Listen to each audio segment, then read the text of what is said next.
Welcome back to the HigherForm Podcast. We're here every week having real conversations with leaders, coaches, and everyday people about what it takes to become your best. We know life will test you, and we're here to share practical tips, tools, and relatable stories to help you build the highest form of your life.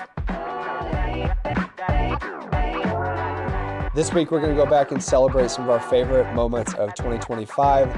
Hope you enjoy it. Happy holidays. What is HigherForm? So when I think of HigherForm, I think of it like a mindset. It's a mentality. It's a way of living. It's a belief system.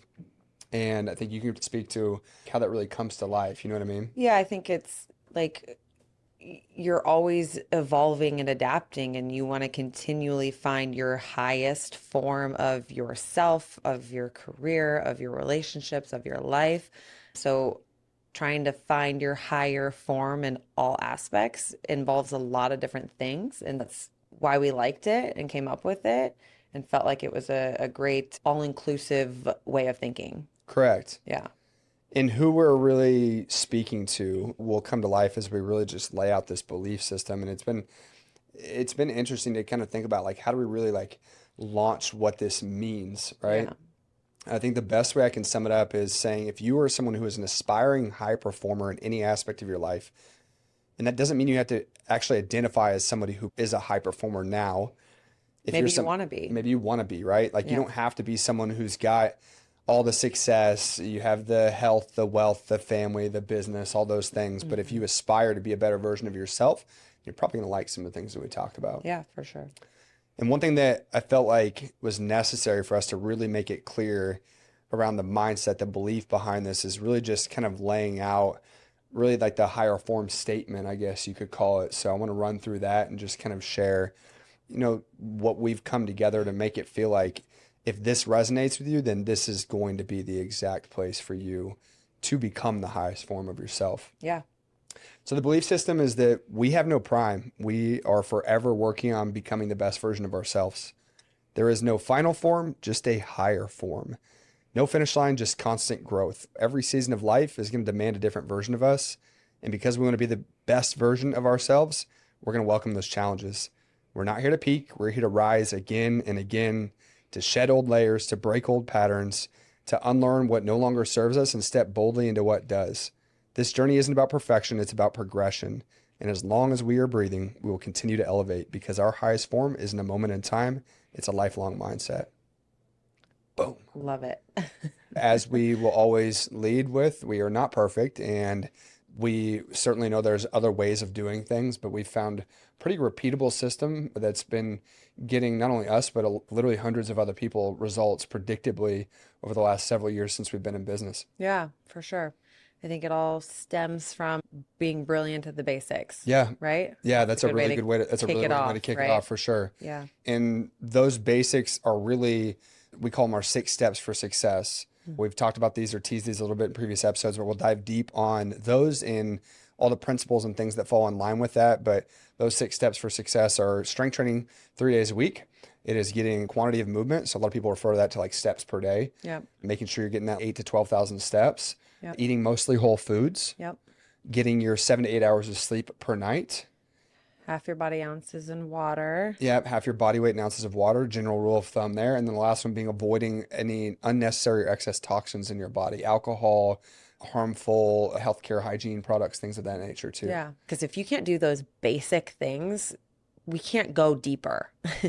Those are the basics. Until you're doing those consistently or regularly or 80 or 90% of the time, we can't go to the next level of helping you with your health.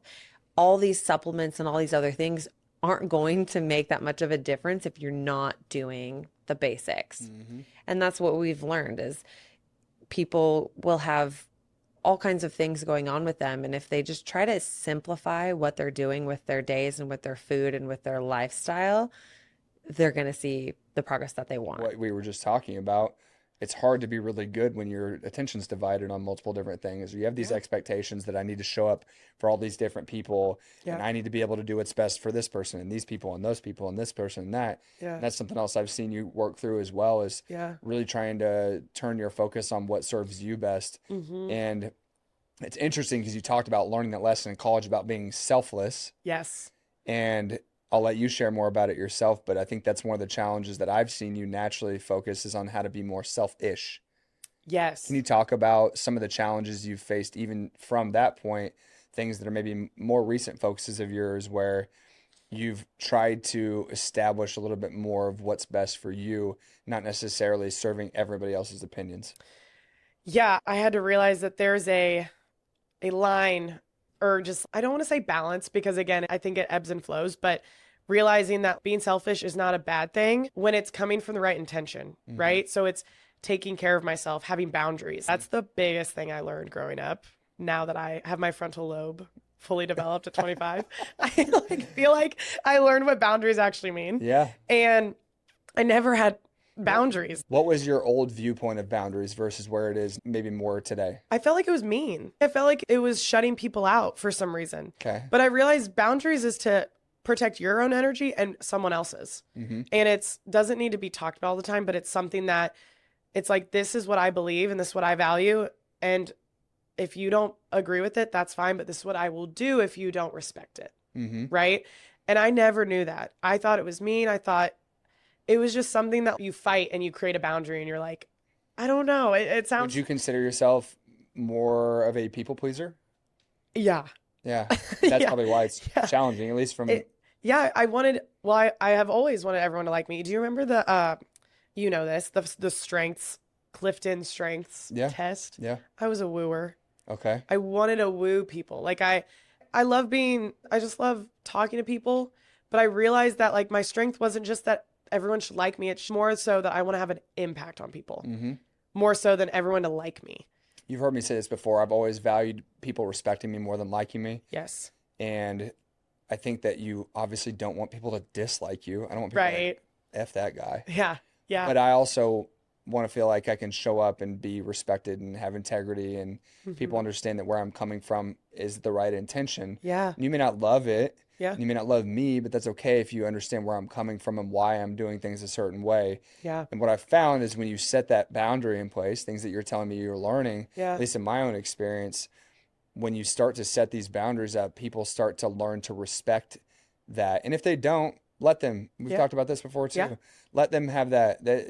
People are going to have these expectations of how you should live their life based on the lens of the way they live their life. And that doesn't mean that it's right or wrong. It is just the difference between their preference and yours. Right. And it's their perception on life, right? Like everyone has their own background of like, I grew up this way and I believe this should be the right way. But then you get in the real world and you're like, oh, that's not the only way I can live. That's not the only way I can choose to show up in life, you know? And I think I'm still learning that daily, but it's an ongoing process. It's ongoing, but I think I've come a long way. 100%. I would agree with that. Yeah. Smart devices. Smart I devices. got a couple of them on. I have an Oura ring. I have a Garmin watch. I have a Garmin watch. I've never used the Whoop band before. Yeah. I am very familiar. I have lots of friends who have used the Whoop bands. I think the biggest thing on those for me is like, I can't wear a watch to sleep. Yeah. And sleep tracking is one of the benefits of wearable technology. Yeah. Which is why I went with the Oura ring, because I can replace that and have my wedding band and Yeah, it's multi-purpose for you. and my device all in one unit. Yeah. I'm a big fan of it because of the data it gives me. I think that with wearable technology, you have to be a little bit cautious about how much energy you give what it tells you. You see people saying like, oh, I woke up and my strain was this. I'm not going to do something today. So I've tried to trick my brain that if I know I have a workout I need to get done or a training session or a big day, and maybe I'm not sure if I got good quality sleep or not the night before, I won't even look at it until later in the day after I'm done with the things I need to get done, because I don't want that psychology. I'm a very analytical person, as you know. Yeah. That psychology being like, oh, I'm only a 70 today. And then all of a sudden I tell myself I'm going to be a 70 in everything I do that day. Yeah. Versus waking up and just going about my day and being in tune with my body. So while wearable devices are absolutely amazing, you can track everything from your exercise, and that's with heart rate, distance, strain, HRV, all these different things, to sleep and recovery. And I know you even have features on your Garmin watch about that like sync up with your cycle and things like that too. Yeah. And so I do like that. I use my Garmin watch to track my running, and that's pretty much it. I would never remember steps. I never remember to start it for a strength workout ever. Yeah.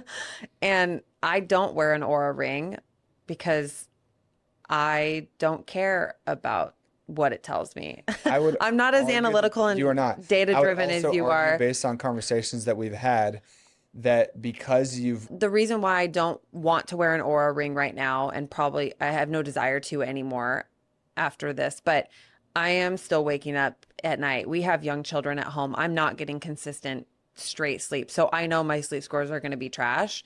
I don't need a ring to tell me that. I can wake up and I know how I feel, and it's not 100%. So why would I need technology to tell me that I don't feel 100% when, like, I already know? I'm pretty in tune with my body. I know when I feel good and when I don't feel good. And so I think it is useless for me personally. So I don't wear an Aura ring because I don't see that it's so going to. that's a hard no on the Aura That's a ring for hard no Britni. on the Aura ring for me. I've, like, for years, I'm like, oh, I kind of want to get it. And I'm like, you know what? It's not going to tell me anything different right now in my life Yeah. that I don't already know.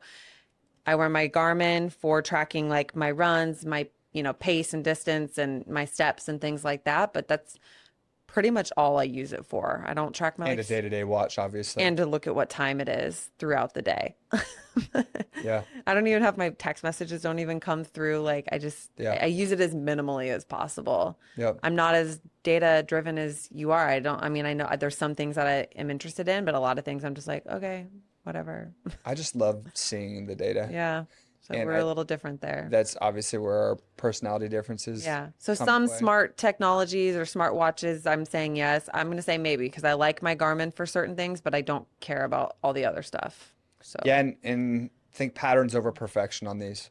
yeah. It's going to be really easy to get obsessed about the data, especially if you're someone who is analytically minded. Yeah.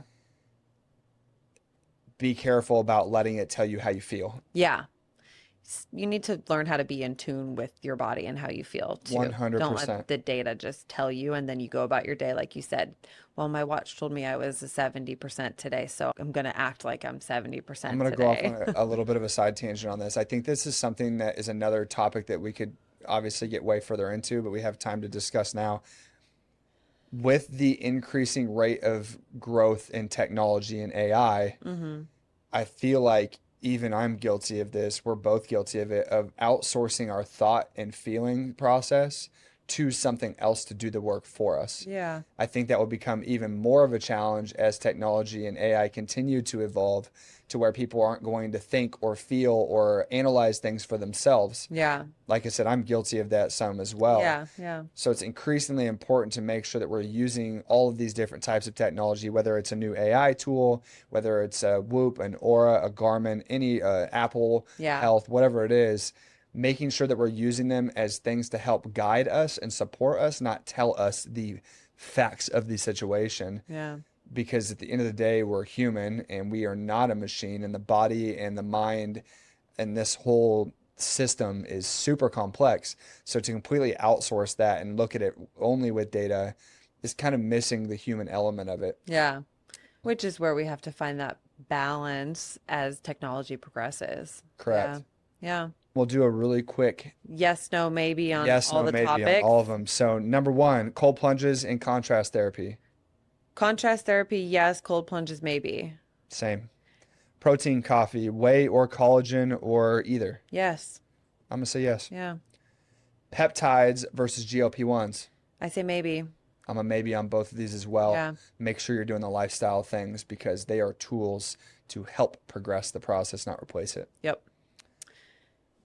Mouth taping. No. Yes. I'm going to add in, if you're somebody who has nasal issues, check out intake breathing. I'm not affiliated, but it's an awesome tool. Yeah. Also, other topics on, or other things, hacks on sleep hygiene. Eye masks, great. Quality ones would be helpful. Blackout curtains, cold room. Yeah. One we didn't talk about, white noise. Yeah, Yes. we didn't talk about white noise. I say absolutely not. Yeah, This it's is only ruining funny because ruining our quick go through, but it's all right. white noise is I absolutely hate white noise, and I know that's not a common thing. I know a lot of people like white noise. I don't hate know. that you hate white noise. I don't know if it's because I grew up not having white noise, so now when I have white noise, it's just like an annoyance. I cannot stand it. We have had to compromise because Nick wants like 5 white noise fan machines on, in the room at night, and I want 0. And Put me on so blast here. we've had to find a balance of where he gets a little bit and I have to sleep with a pillow over my head because I don't want the noise. It's tough. Yeah. Marrying somebody who check with your spouse and your partners before you guys get married. before you See pop if the you're on the questions, same see if you're on page the with same white page about noise white in the noise. bedroom. Well, I screwed myself on depth there, so Yeah. we'll move on from Sorry that one. about that. CGMs, yes, Yes. I'm with it. Walking with weighted vests. Why not? Yeah. Yeah, do it. Yeah. I say maybe if you want. Maybe that's a maybe if you want to. I'm gonna go I'm maybe like, on that one yeah, as well. it's like it's great, but you don't have to do it, you know? Yeah, There's other ways to increase your bone density, you know? for sure. Pick up some weights somewhere else. Yeah, yeah. Mini workouts, movement snacks, or microdosing exercise. Yes. Cool. Yep, all about it. Creatine for everyone? Yes. Yes. Yes. Red light therapy. I say yes if you can be consistent with it because especially anti-aging, wrinkles, skin, let's say you have skin issues, putting it on your skin is super beneficial, but it's a matter of consistency. So if you can be consistent, yes. I'm going to agree with that. And then I'm going to say yes for sure on the sauna. Yes on the sauna. Yep. Yep. Smart devices. I think it depends on the one. If It depends on which one you're talking about. A smart watch, like a Garmin or an Apple Watch or a Whoop or whatever. in a More different like an Aura category. ring. Yeah.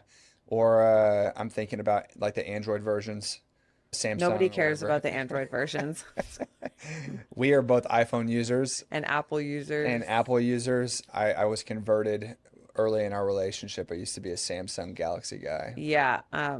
But we're iPhone people now. Yep. So I don't know what the Google, Android, Samsung versions of any of this stuff is. I guess Fitbits and stuff. Yeah. Fitbit, Yeah. that would be another one that I Yeah. think.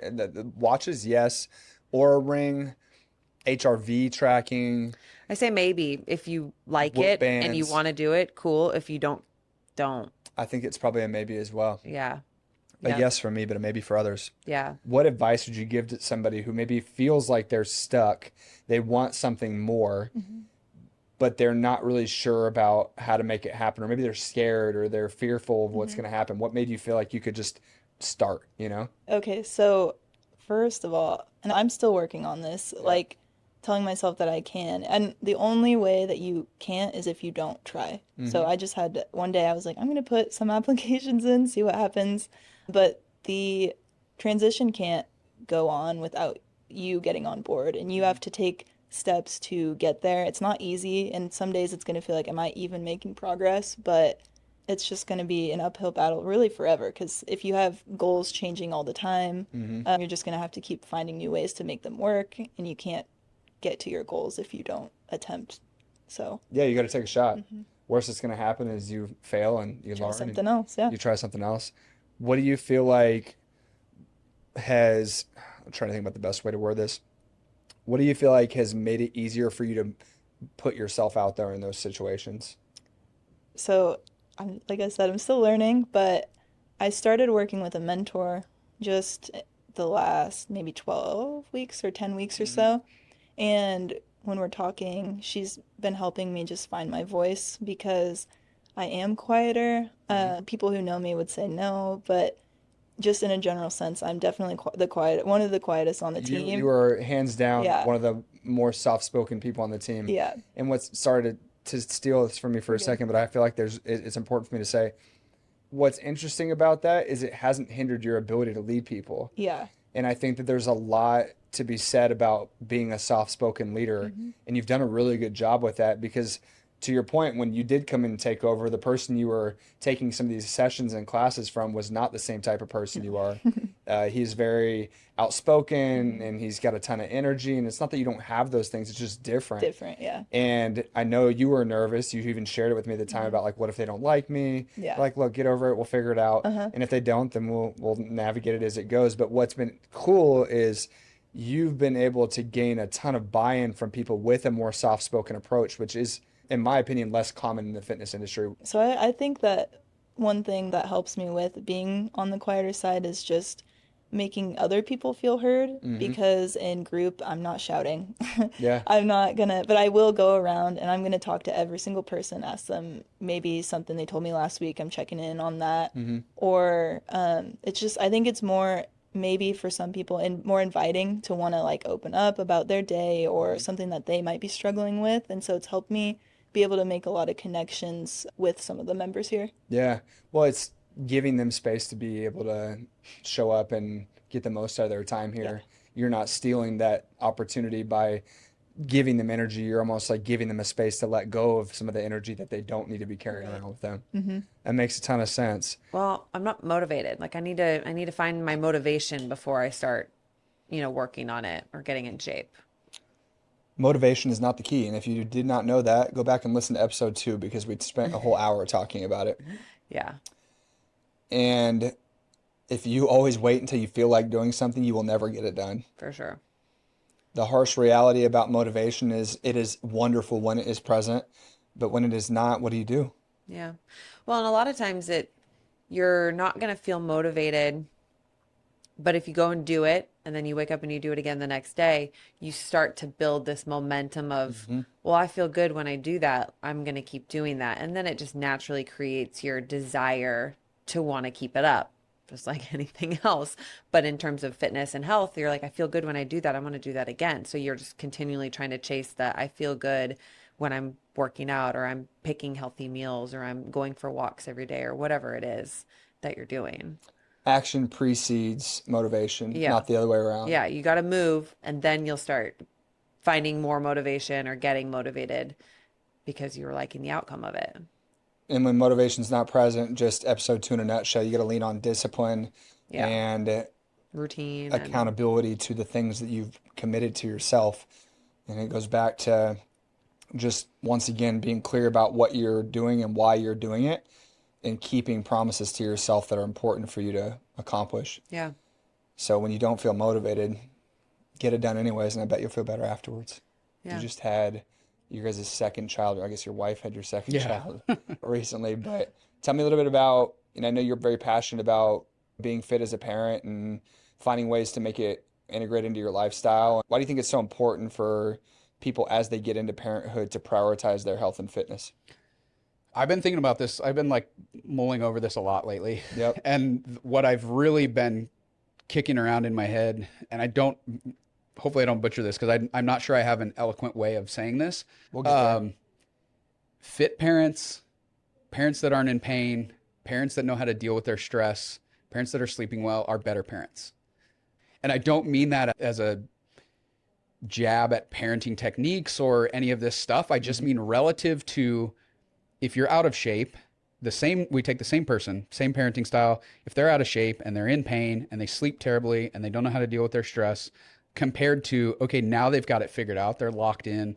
They hit the 4 main pillars of health, which are their nutrition, their movement, their sleep, and their stress management. Like this is just a more resilient parent that when their toddler is bugging the hell out of them, they can just kind of take it on the chin and not overreact, which again is going to be negative for the kids. Yep. And so I just think like a healthy parent is a better parent, all else being equal. Dude, you nailed it. Well, and this brings me to ask, I know you do work with a couple professional athletes.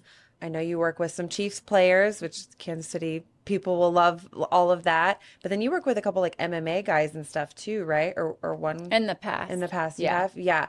So how is Pilates supportive to somebody who's in that field, a professional athlete of sorts? Why is this so beneficial for their performance, their recovery? Why are they doing it? Well, and I would say this for everybody because it's kind of the same thing, but injury prevention, core strength, symmetry. I mean, it's all of the benefits that they're getting, everybody else is also getting. But because their body is their tool, we have to really focus on the things that they're not getting at the gyms or their training facilities. So that's where Pilates comes in, making sure that those smaller muscles are getting worked, which helps injury prevention, making sure that their core is strong, especially, to do a little bit more with the defensive linemen and how they're holding and carrying their bodies, making sure their anterior and posterior chain is strong enough just to hold those positions before they have to do those explosive movements. Yeah. So, I mean, there's a lot, but it kind of It goes to everyone as well. Does that Yeah, make sense? absolutely. So when each individual walks into the studio, I look at them and just think, what is their body needing? Yeah. Not necessarily what does this group of people need because they're athletes. It's me looking at them as one. And so this person might be completely out of line on the right side or have something going on in a different, you know what I mean? So we just train them as individuals just to bring symmetry and balance back into their bodies. Yeah. And awareness. Like somebody maybe have never been taught certain muscles or how to activate certain muscles. So what I'm teaching them is really how to move their body. Yeah. And then that gives them confidence. Yeah. And then that makes them better in the weight room because they know how to properly lift the weights. So it's, you know, back in the day, Joseph Pilates wished that this was in every school for young kids because that's the best time to teach this method when you're young. Yeah. And then instead we're doing it when they're adults. And so it's a little bit more work involved because we have to retrain all their old habits. Well, and they've been compensating for years, one way Yes. or another, right? Getting strong on one side versus the other, Yeah. and stable on one side versus the other. So with professional athletes in general, do you train them any differently than like your everyday clients? Or I know you kind of individualize it per person, but like, is there something different that you're doing when they come and see you? Well, it depends. Am I rehabilitating them? Are they playing right now? Some come to see me when they're hurt. Yeah. Some come to see me during the off season. Some come to see me all the time. So that plays a big role. Yeah.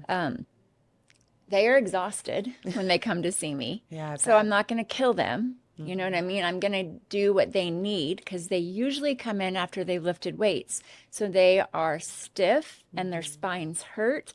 So we're going to do something on that level of lengthening their whole body out. Yeah. So it's really is specific.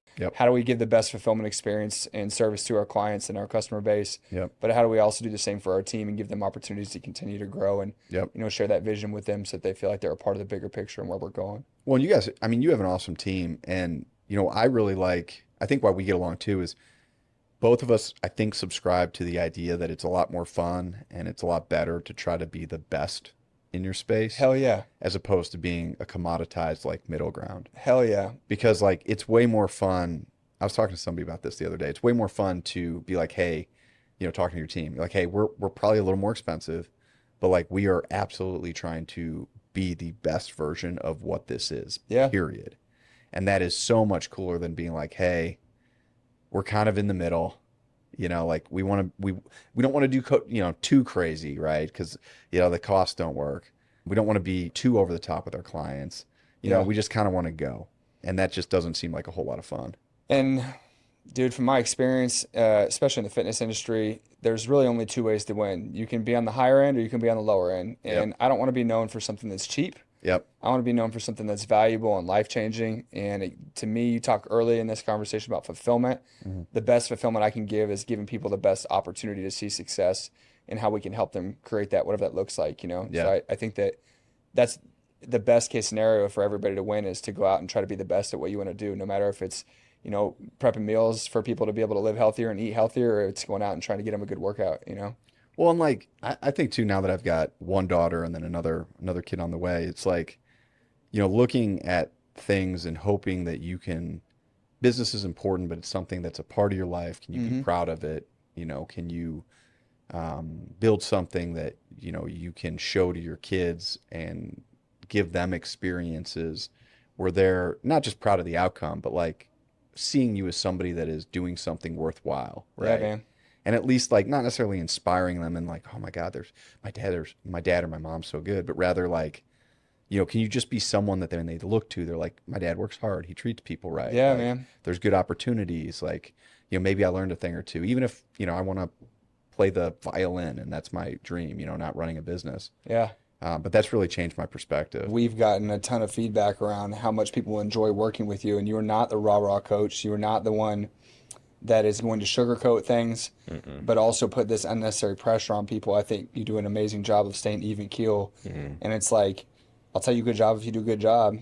Yeah, I'm You're gonna always but big I'm you not up. gonna sit here and just like fluff you up for no reason. You gotta Nah. earn it, you know? No, because I mean, I wasn't raised in that type of Yeah. environment. I don't spend time in those environments where you get the participation trophies or the bullshit. Same. So I'm not going to perpetuate that, whether Yeah. it be in my professional or my personal environment. Like, I want you to know what the real is and what's up with me. You'll never have to feel like I am just pumping air or just blowing smoke, as it's not going to happen. If I'm singing your praises, or if I'm telling you I believe in you or something like that, or if I'm telling you you ain't got it, that's what I really think. That doesn't mean it's the end all be all. We can't do something about it, but it's honest. Yeah. You know? Well, and not a lot of people get honesty nowadays. Things are sugar coated a lot. It's a fast paced environment. Things happen quick. I think a lot of times people run away from being real because it's hard to be real. I think in this environment that we're in, people are already pretty hard on themselves. That's true. From whether you're an athlete or just a person that goes and works out, or you're It's a really just good point, practicing. yeah. People are really hard on themselves, and so as a coach, the last thing you need to do is be harder on them. There's a difference between trying to motivate somebody, give them a kick in the ass, and just being an asshole. Yeah. And it's very clear based off your intent or your personality or who you are as a coach and as a person, which side of the line you fall on. And I've never fallen on the asshole side. Yeah. You I would know? agree. I've never seen you be a prick for no reason to anybody. Shit is hard enough. Yeah. I mean, it's hard enough. Why not? And I want you to feel comfortable in a space where you can improve yourself. Yeah. So the last thing I want to do is give you a bad conversation or like rub you the wrong way or just not let you feel less than that in this space. Like, that's not what this is for. That's not what I'm here for. And so I'm not gonna put any energy into that. And I'm gonna also be fiercely protective of that environment or the people that are in that space if there is someone on the other side of that. Like, I don't play about my people, and I don't hide it. Yeah. I think everyone also feels that too. Like, I'm on your team. You get what you get. Yeah, if I'm on your team, I'm on your team. And Yeah. You got me for real. And Yeah. I think that is part of what allow people to gravitate to me, even though I have like a little bit of a refined demeanor, or Yeah. I could be kind of stoic. Is that like, this dude's authentic? Yeah. I feel like I'm getting exactly what I came for with it. And that's intentional. And I'm glad that people are able to pick up on that and mirror that authenticity once they've spent more time in this environment with us. Yeah. Not even to answer the question. I'm going to bring in an entirely different thing. And that is I feel like in your late 30s into your early 40s, the thing that really shows up as the biggest challenge is stress. And I hate this conversation because I think it can be so disingenuous, because people are like, yeah, you're stressed. Like, whatever program I gave you, it's not working because you're stressed. You haven't dealt with your stress, And it's like, what? Like, Yeah. I haven't. So Yeah, of course I'm stressed. I have 2 kids, Obviously. a job, a marriage, a mortgage. finances, aging parents. Yeah. Like, it's wild. Yeah, Your that's another kids one, start too. to get self-sufficient, and then your parents start to need you more. Yeah.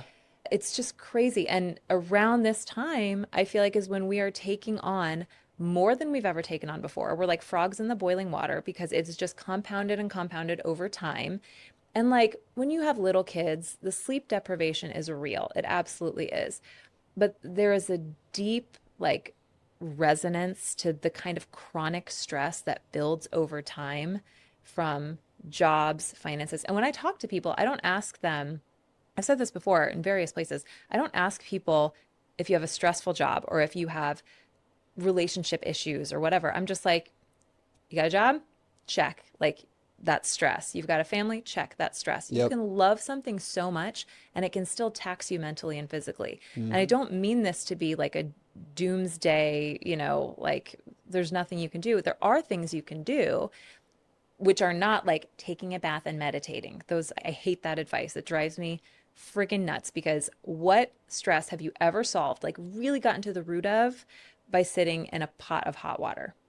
I feel like it's one of those things where it's like it gives you a chance to take a break from it, but it all comes right back as soon as you get out of the bath. Like, And if you're a mom, you've got kids like knocking down your door, like, it's Yeah. like, dad's in the kitchen. Why did you not ask your dad? because they don't want dad, they want They mom. don't want dad.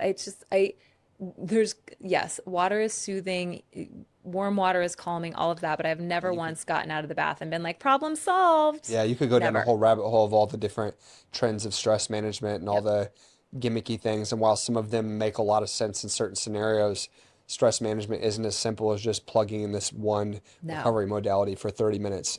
Sure, it helps with the bigger picture, but I like my side of it, or at least from the way I understand what you're saying and the way I see it, that's another one of those habits that you throw in to try to stimulate the bigger picture. And if that's not done consistently, that's not going to help at all. But to your point, even then, if it is done consistently, it doesn't negate all the stress that you have in your life. No. And the other thing that people will recommend is stuff like do gentle yoga or do meditation. Great. One more thing for me to feel shitty about not fitting into my day. Like, and then that adds stress, especially to people who want to do what's best for themselves.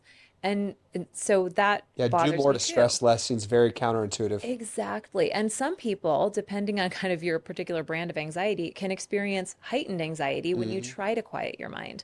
So my thing is, we have to acknowledge the stress. We have to acknowledge the fact that it's probably worse than it's ever been. But we also, I was talking to Jamie, my podcast co-host, the other day. I was like, your 30s are the time to be gentle on yourself. Your 40s are the time to be like, let's figure this out because it's never going to get easier and there's never going to be a better time. Yeah. You want time with your family. You want a healthy life. You want to be able to do all the things that you want to do with this second chapter. Yeah. Like, get yourself together. But as far as the stress question goes, we acknowledge it and then we modify the stressors that we choose. We can't really do anything about the financial stress in the moment. We can't give our kids back. We wouldn't want to. Yep. All of these stressors, again, so many of them we love and we care about them. Our families, jobs that we love but that tax us physically, people that we love that tax us mentally. We don't want to get rid of those things. There's a conversation around boundaries, which is fine, but I think it's a little bit lacking because, we can't always just say like, you are hampering my ability to live in a stress-free state. Yeah. So I'm going to cut you off. You can't do that. People need us. Yep. And so my thing is, let's negotiate the stressors that we choose. And those stressors are fitness and food.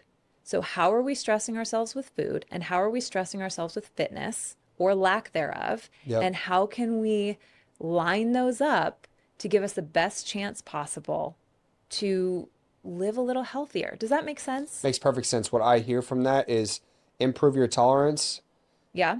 and improve your ability to handle it. And it's kind of different from person So that's to the same person. thing. Sorry.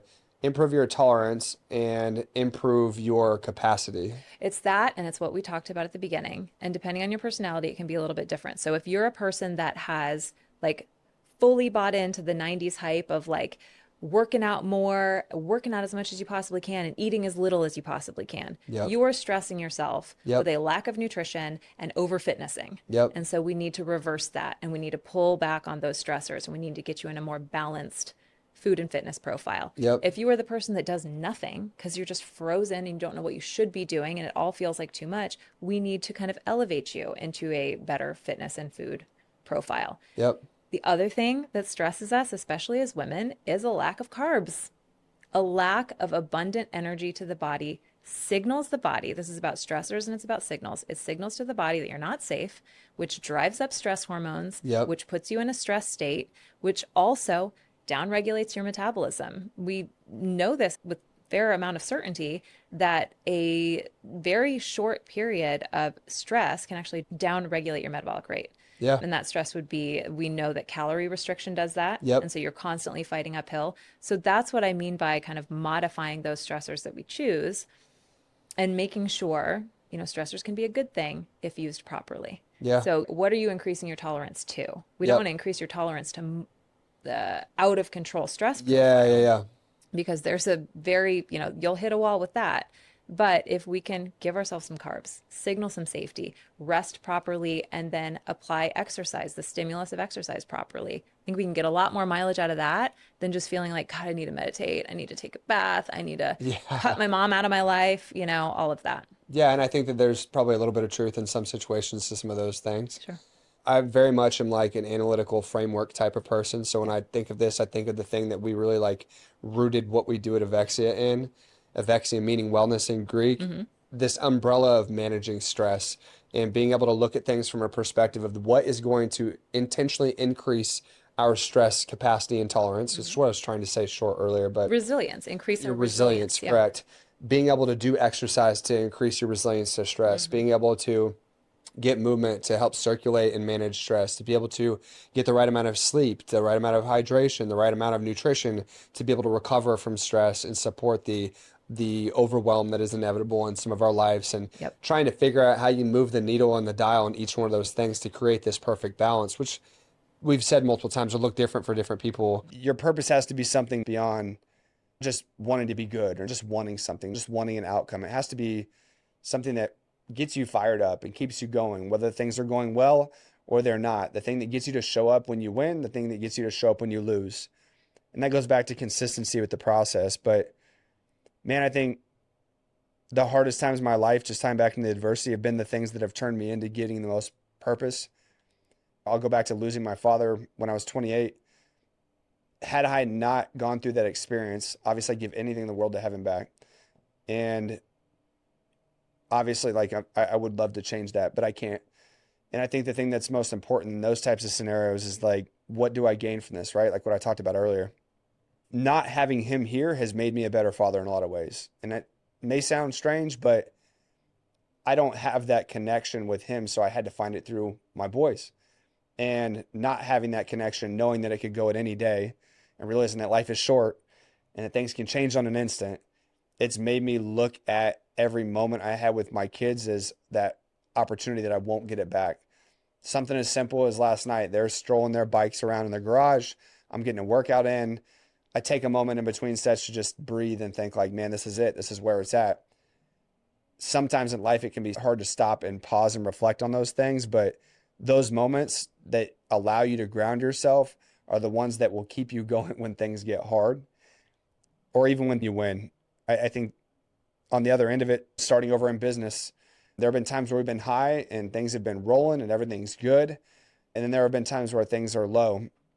And I think the easiest way to keep yourself even keel and stay stoic and grounded in those moments is looking back at the purpose. And the purpose is not the outcome, it's who you become in the process. So, of course, I would love to make millions of dollars and be uber successful, but it's not for the material reasons. And everybody who I've ever followed that I respect, people that do all the things that I'm talking about, that have inspired me to come to these conclusions on my own, they don't necessarily do it because of the materialistic gain. They do it because of who they become in the process. And I think that is the purpose of all of this, right? Like, we're only on earth for so long. We got to learn how to adapt and pivot through these different uncertainties and really lean into, like, what are we here for? And we're here for an opportunity to help other people. We're here for an opportunity to enjoy the moments we do have with the people we do have while we have them. And trying to work on being perfect has never been the thing that's made me happy. If anything, the focus on perfection over purpose has made things harder, because then you get stressed and you get overwhelmed and you get locked into all these different expectations around, well, this should be going here and that should be happening here. And unfortunately, life isn't that simple. It's not all a math problem. And that's something I've struggled with at times, because I am very logical minded. And I think it's easy to say, like, well, if this adds up this way and this should be this way and that does this and this goes over here, then I should be at this point at this time. And that has not been my experience either. So another big one for me is just leaning into your purpose. And that's the whole focus on what we're trying to do here too, is help you find where yours is at just through reflection, some of these experiences. There's an oversimplification of the spine being one thing and not, 20 plus things. And therefore, people have like this fear of moving the spine in strange ways, like flexing their spine or like picking something up with a rounded back or rotating the wrong way. And because they think that, like, well, that's how I got injured at one point, and so I can't do that anymore. And so then they start to get into the anti-rotation and the anti-flexion and okay, I need to be solid and braced for this plank or this pal-off press that I can't rotate in, or I can't let anything move.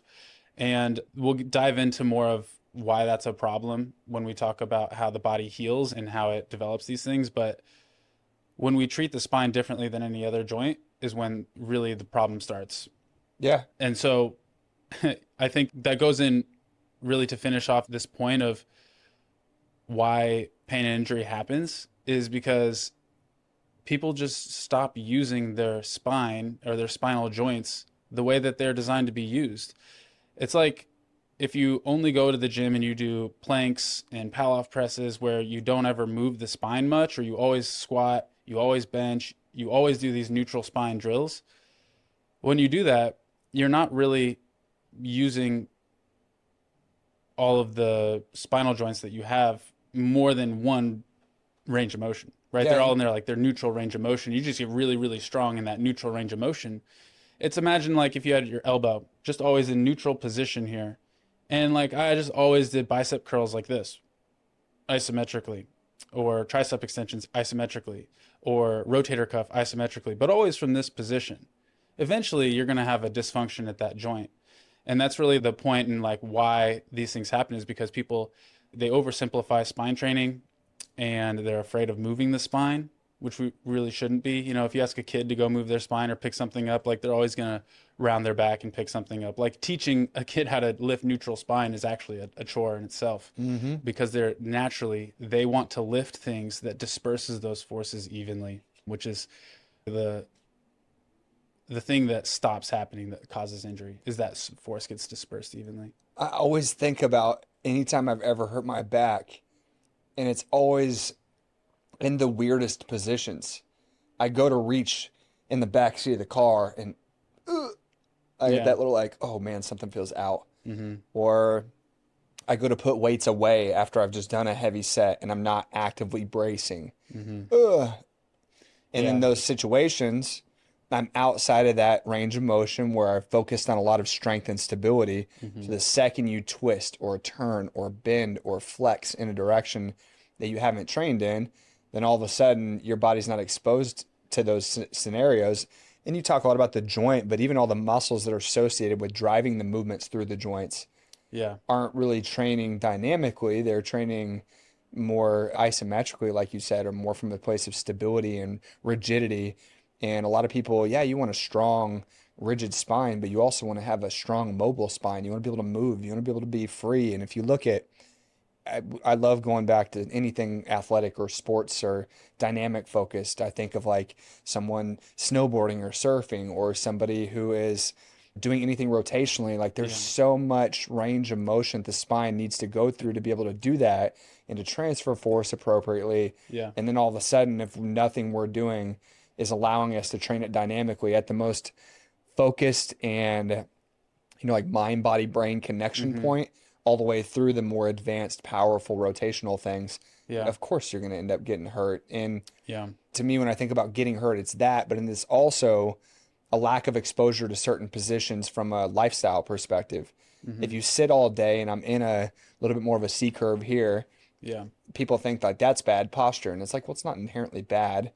But if I don't get exposure outside of that range of motion, or I try to, that's when things start to get kind of shaky. Yeah, exactly. A great quote that I love from Dr. Spina is always, there is no right posture. The best posture is your next posture. And so it's like, we could sit here and it's fine, but you're better off like moving out of that posture. So it might be leaning to my left for a little bit, and then lean over to my right, and then I get up real tall, and then I hunch over. And this is something we teach to people who have had back issues. It's like, you just need to move more initially. And so whether it's changing into a different stretch, across your leg, or, cross the other one in, or stand up, kneel down, these sort of things. But coming back to trying to unravel why pain and injury is so prevalent in the spine, I want to wrap this full circle and understand that you have a lot of different factors that play into how much you can control your spine. If you go and ask somebody to try to move a certain joint in their spine, they're not going to be able to do it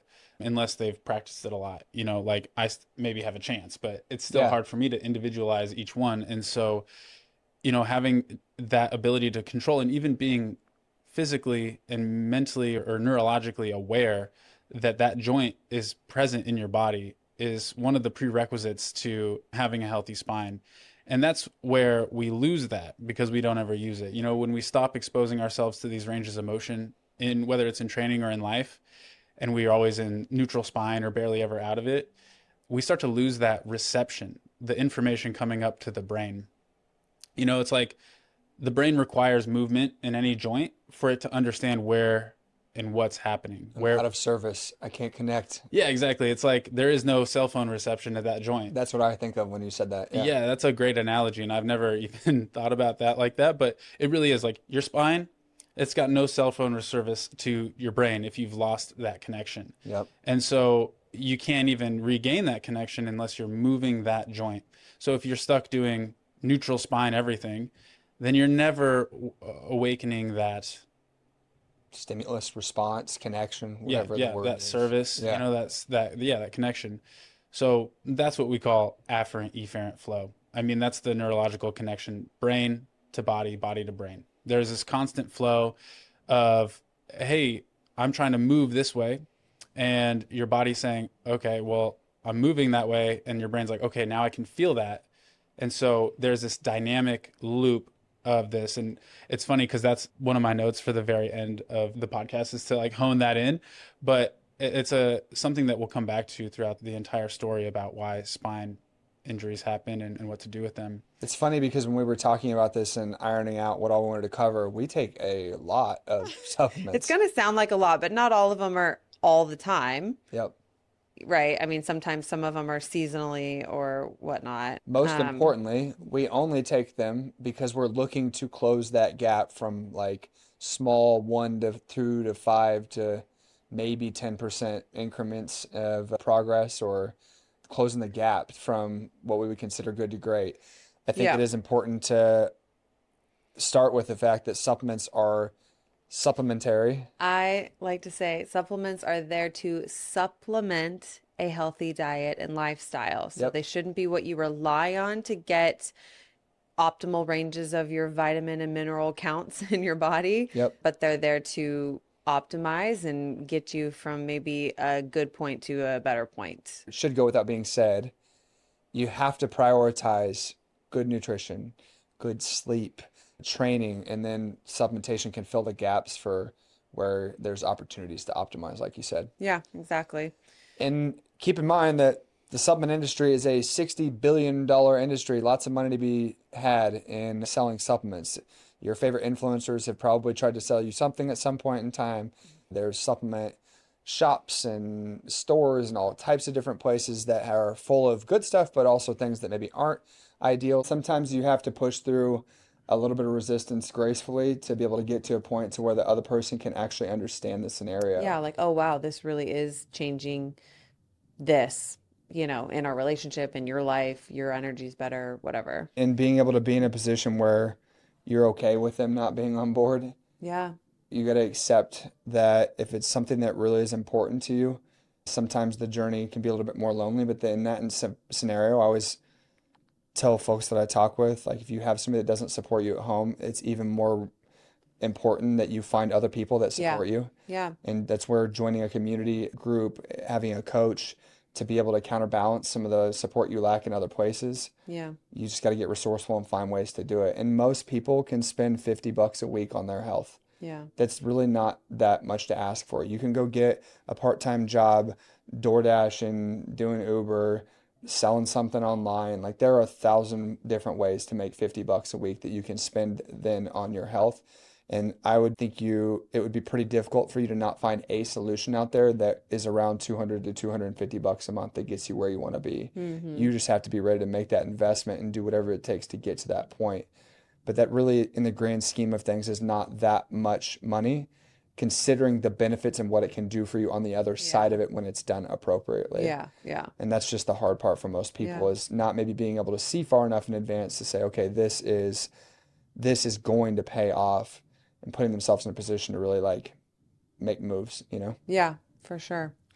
Well, and I think that goes to like, if they see you happy and healthy and confident, It changes and things. energy, they're gonna be like, oh, that's nice. I want to feel like that too. Or A book I've talked about before is The Obstacle is the Way. yeah. And when you feel resistance at certain points in life, sometimes that's a sign from above that it's time to lean into it. Mm-hmm. And maybe it doesn't go the way you want when you have this conversation, but you're like, you know what? This is something that's important to me. I'm going to find a way to make it happen. Yeah. And if anything, when you turn around and you can kind of like put a little bit of a chip on your shoulder and say, I'm going to do this, like I'm going to make it happen, you can believe.